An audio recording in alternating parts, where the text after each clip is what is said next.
Hello প্রিয় শিক্ষার্থী বন্ধুরা, জাতীয় বিশ্ববিদ্যালয়ে ডিগ্রি ভর্তি 2025 ভর্তি হতে তোমাদের কত টাকা ও কি কি কাগজপত্র লাগবে এবং ভর্তি হওয়ার জন্য তোমাদের কি কি করা লাগবে তার সম্পূর্ণ আপডেট আমি আমার এই ভিডিওর মধ্যে দিয়ে দিব।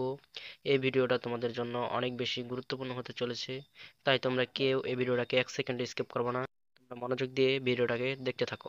চলো বন্ধুরা, বেশি কথা না বাড়িয়ে আজকের এই ইন্টারেস্টিং ভিডিওটা শুরু করা যাক। রেজাল্ট প্রকাশের তারিখ। তোমরা অবশ্যই ইতিমধ্যে জেনে গেছো যে তোমাদের ডিগ্রিতে ভর্তির রেজাল্ট প্রকাশ করবে আগামী 4ই নভেম্বর। 4ই নভেম্বর কিন্তু তোমরা তোমাদের সেই রেজাল্টটা দেখতে পারবা। যখন তোমাদের রেজাল্ট প্রকাশ করবে তখন আমি এই চ্যানেলে একটা ভিডিও, তোমরা যারা ডিগ্রিতে ভর্তির প্রথম মেধা তালিকায় চান্স পেয়ে যাবা, তোমাদেরকে কিন্তু সেই কলেজে গিয়ে ভর্তি হয়ে যেতে হবে। যেই কলেজে আর কি তোমরা চান্স পাবা সেই কলেজে তোমাদেরকে গিয়ে ভর্তি হয়ে যেতে হবে। তোমাদেরকে চান্স পাওয়ার পর ভর্তি হতে হবে। 4ই নভেম্বর থেকে 16ই নভেম্বর পর্যন্ত কিন্তু তোমরা ভর্তি হওয়ার সময় পাবা। এর মধ্যে কিন্তু তোমাদেরকে ভর্তি হয়ে যেতে হবে। এরপর ভর্তি হতে কত টাকা লাগবে, সরকারি এবং বেসরকারির মধ্যে পার্থক্য, যে সরকারি কলেজে কত টাকা লাগবে, বেসরকারি কলেজে কত টাকা লাগবে। বিভাগীয় পর্যায়ে তুমি যদি সরকারি কলেজে ভর্তি হতে চাও তাহলে তোমার কাছ থেকে কলেজ 3,000 টাকা থেকে 5,000 টাকা নিবে। আর তুমি যদি বেসরকারি কলেজে যদি ভর্তি হতে চাও বিভাগীয় পর্যায়ে, তাহলে তোমাদের কাছ থেকে 6,000 টাকা থেকে 12,000 টাকা নিবে। আর তুমি যদি জেলা পর্যায়ে সরকারি কলেজে ভর্তি হতে চাও তাহলে তোমার কাছ থেকে 2500 টাকা থেকে 4,500 টাকার মতন নিতে পারে কলেজ। আর তুমি যদি বেসরকারি কলেজে জেলা পর্যায়ে ভর্তি হতে চাও তাহলে তোমার কাছ থেকে 4,000 টাকা থেকে 8,000 টাকা পর্যন্ত কলেজগুলো কিন্তু নিয়ে থাকবে। আর উপজেলা পর্যায়ে তুমি যদি সরকারি কলেজে ভর্তি হতে চাও তাহলে তোমার কাছ থেকে 2,200 টাকা থেকে 4,000 টাকা পর্যন্ত তোমার কাছ থেকে কিন্তু কলেজ নিবে অ্যাডমিশন ফি বাবদ। আর তুমি যদি উপজেলা পর্যায়ে বেসরকারি কলেজে ভর্তি হতে চাও তাহলে তোমার কাছ থেকে 3,000 টাকা থেকে 6,000 টাকা কিন্তু কলেজ তোমার কাছ থেকে অ্যাডমিশন ফিটা নিবে। বুঝতে পারছো?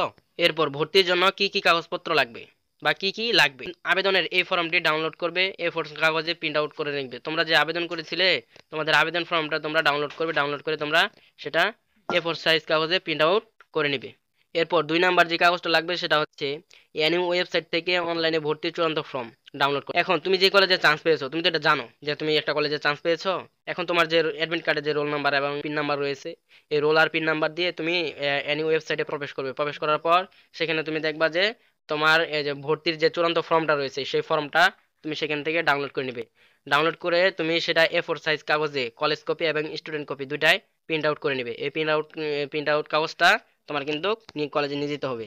এরপর 3 নাম্বার যে কাগজটা লাগবে সেটা হচ্ছে কলেজের নিজস্ব ভর্তির ফর্ম। কলেজে যে একটা নিজস্ব ভর্তি ফর্ম আছে সেটা কিন্তু কলেজ নোটিশের মাধ্যমে জানিয়ে দিয়েছে, তোমরা কিন্তু সেখান থেকে এটা নিয়ে নিবে।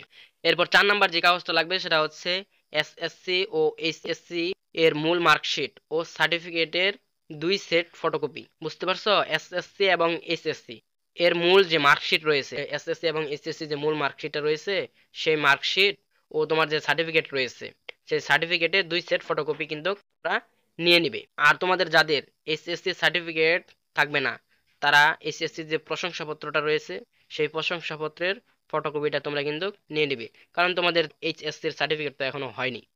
এজন্য তোমরা তোমাদের এইচএসসির যে প্রশংসাপত্রটা রয়েছে সেই প্রশংসাপত্রটা তোমরা নিয়ে নিবে।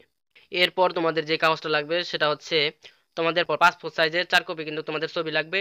4 কপি যে ছবি রয়েছে এই ছবির পেছনে ব্যাক সাইডে কিন্তু তোমরা তোমাদের নাম এবং তোমার যে অ্যাডমিট কার্ডে যে তোমার যে অ্যাডমিশন রোল নাম্বারটা রয়েছে সেই অ্যাডমিশন রোল নাম্বারটা কিন্তু তোমাকে এখানে ছবির ব্যাক সাইডে কিন্তু লিখে দিতে হবে। বুঝতে পারছো? এরপর তোমাদের শেষ যে কাগজটা বা শেষ যে বিষয়টা প্রয়োজন হবে সেটা হচ্ছে তোমার অভিভাবকের বার্ষিক আয়ের সনদ। তোমার বাবার যে বার্ষিক যে আয়, মাস বছরে কত টাকা আয় করে এই ধরনের একটা তুমি একটা সনদ কিন্তু তোমাকে দিতে হবে। তুমি লিখে দিবা যে বছরে কত টাকা তোমার বাবা আয় করে, এমন একটা সনদ তুমি লিখে দিবা যে 50,000 টাকা, 1,00,000 টাকা, এরকম একটা আয় তুমি লিখে দিবা। এরকম একটা সনদ কিন্তু তোমাকে দিতে হবে কলেজে। তো বন্ধুরা, এই ছিল আজকের এই ভিডিওটা। তোমাদের কাছে এই ভিডিওটা কেমন লেগেছে? যদি এই ভিডিওটা ভালো লেগে থাকে তাহলে অবশ্যই এই ভিডিওতে একটা লাইক, একটা কমেন্ট এবং এই ভিডিওটা বেশি বেশি করে শেয়ার করে দিবে তোমার অপর বন্ধু বান্ধবদের কাছে, যেন তারাও এই ভিডিওটা থেকে দেখতে পারে যে তাদের তাদের ডিগ্রিতে ভর্তি হতে গেলে কি কি কাগজপত্র লাগবে। তো বন্ধুরা, তোমরা সবাই ভালো থেকো, সুস্থ থেকো। আল্লাহ হাফেজ। দেখা হবে নেক্সট কোনো ইনফরমেটিভ ভিডিওতে।